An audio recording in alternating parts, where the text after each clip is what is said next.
And now it's time for Insights. Some time ago, my brother and sister-in-law got me a poster, as seen behind me, of Hieronymus Bosch's Garden of Earthly Delights. The Garden of Earthly Delights is a wonderful image. It's a triptych painting in real life, showing the Garden of Eden or paradise, a hedonistic society, and sufferings of hell.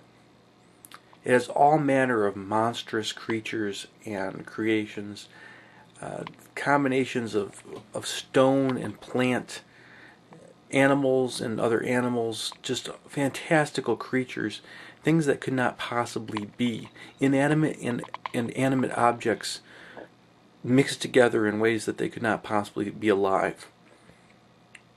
It's a fantastic painting. Just take a look at the poster itself.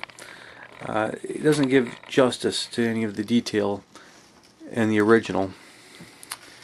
But there are all kinds of things going on, particularly in the center scene. You could look at it for hours trying to find out what was going on.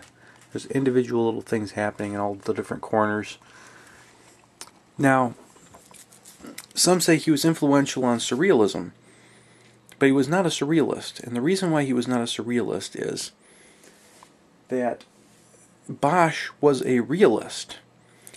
And even with as crazy as the stuff was that he has in here, I mean, there are people riding griffins. There are part plant, part mountain objects. Birds feeding people. Part bird, part plant, part person creatures. It's all really quite messed up. There's a person with a fruit for a head. A porcupine inside a bubble on a stick. These are really, they seem like acid trip things. But he's not. Even with the naked people sitting on top of the duck, he's not even close to being accurate to what he was trying to portray. In the worldview of the time, there was an all-powerful, a literally all-powerful God at work.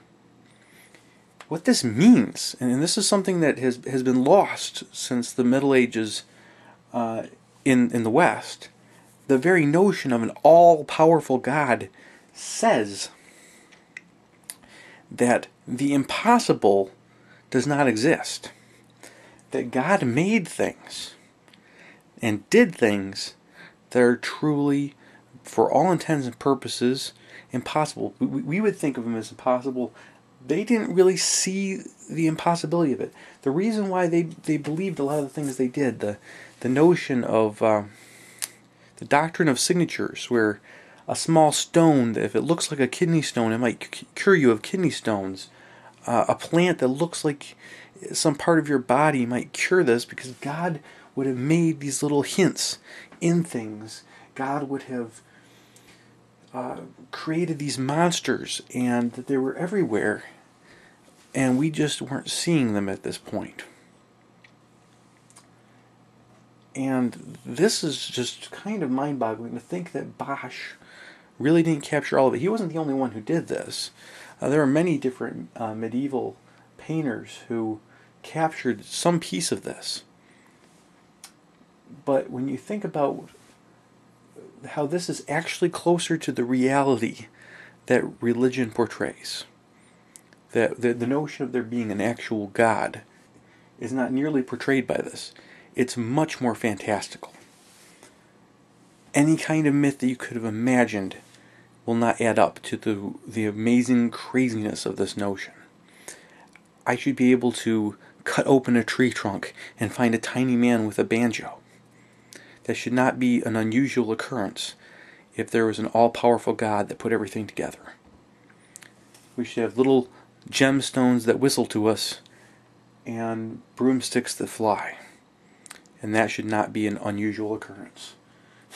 Nor should mermaid knights with what appears to be fruit on a string, or griffins with men holding branches with birds on them, carrying large toad-like creatures.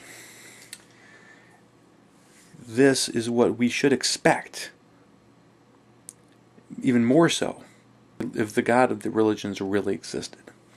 This is more like what we should expect.